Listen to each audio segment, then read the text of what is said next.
Okay, here we are in downtown Reading, the art capital of Berkshire. And before we go down to my workshop to talk in depth about my work, I would just like to talk about this painting here. Yes, it's a painting. It's a blurry painting of buildings at night. Blurriness has been an abiding interest of mine over the years. I'm not sure why. Maybe it's something to do with ambiguity, which I quite like, and things being different, close and distant, and whatnot. So, do you think your interest in blurriness maybe stems from like a philosophical concern with questions of absolute truth? So you don't believe there's absolute knowledge or absolute truth. There's no right or wrong, yes or no, good or bad. It's all kind of a sort of a fuzzy sort of blurriness in life, the universe, etc. Yeah, that'll be it. Does humour or wit play a part in your work, or is this just a masquerade? So you're asking if I'm hiding serious intent behind sort of jokey things. Yeah. And it's true. I mean, there are lots of serious questions that should be asked and maybe answered, like, you know, to do with famines and wars and inequality and all that sort of stuff. And yeah, I would like to sort of foment a revolution, but and you're welcome to find these references in my work, but I don't really think I put them there. When is a bird box not a bird box? Is it to do with the Magritte thing about when there's a pipe? All right, this is not a pipe, because in Magritte's case it was a painting of a pipe. So you could say, well, these are full-size replicas of bird boxes. I would like it if birds used them, but they're not going to get the chance if I don't put them out of doors. But if you hang them indoors, then they're art. What's the importance of the craft element? It's not that important, really. It's the idea that's important. Why are there overt references to other artists then? Why? The first one I made, which made reference to another artist, was the Hepworth one, because I was just looking at one of her sculptures and I thought, oh, that's a nice hole, you know, the tits might enjoy that. So I made one that was a bit Hepworthy. I mean, it's still a box with a hole in, but if you know some of Hepworth's sculptures, you might get the reference, particularly if I call it Hepworth. And then, I don't know, one thing led to another, and I made others which were refer to various artists, but just a joke. Do you want to be popular through your work? I don't want to be applauded through the streets and have young people hooping and hollering at my every move. I mean, I like people to like what I've done. It's not why I do it. No. I'm pleasing myself. You've created work using jigsaws, which seems to just staying at home as a domestic pastime, and maps, which is about travel and adventure. Well, you tell me. Can you say something about the reasons for these choices? Well, they weren't choices, really. I mean, I made things out of jigsaws because I just had this idea of sort of mixing up jigsaws. But it did occur to me later that these were, well, actually, no, the stitchy ones, the embroidery would probably be relevant here as well. It did occur to me they're things that retired people might do, but which was slightly worrying, actually. But it wasn't about those things. Yes, you could say they're about ageing, but no, they're not consciously about ageing. And I don't actually want to think about ageing. You know, I don't want to be one of these bungee jumping granddads or sat in some horrible cabbage stinking care home saying, I still feel like I did when I was 18.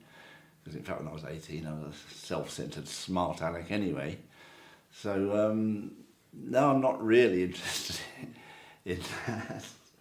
In fact, I think I might get a nice beige wind cheater and scrawl across the back of it, in blood, fuck off. Picabia said the artist should change style as frequently as he changed his shirt, presumably for a reason. What's your reason? Excuse me, I just need to go and change my shirt. Well, I've changed my shirt in response to the question. Well, I've never understood why artists get respect for having sort of one or two ideas and just banging on with those for the rest of their careers.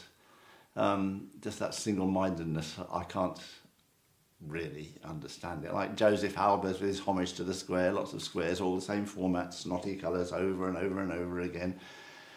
Or Rachel Whiteread. I mean, she seems like a nice lady. And I really liked, well, any one of her sort of castings of, you know, making space physical, solid, all that. I love it. See, this is proof that I like her, because I've made a bird box in her style. Does the person looking at your work need an introduction? No, I'd rather they just responded naturally to what they're offered, and I'd be interested, you know, to know what they make of it. But no, I don't think. No, I don't want to put captions by everything and explain what it's about. No, just look at it. Move on if you don't like it. Would you describe Magritte as an intellectual artist? Well, Magritte, I have no idea whether he was an intellectual artist, but I do know that, at least I believe, he didn't really want to explain his things because they were intended to be a little bit mysterious, and if he explained them, then they would no longer be mysterious. And that seems, yeah, I'll buy into that, yeah. Is your work about making a good idea tangible? Well, this is wanting things to be about things. No, I have an idea and I make something which is tangible, but it's certainly not about tangibility. Dad, I was wondering, would you mind showing me something that you've done recently? Yes. Yeah. Is this? Okay.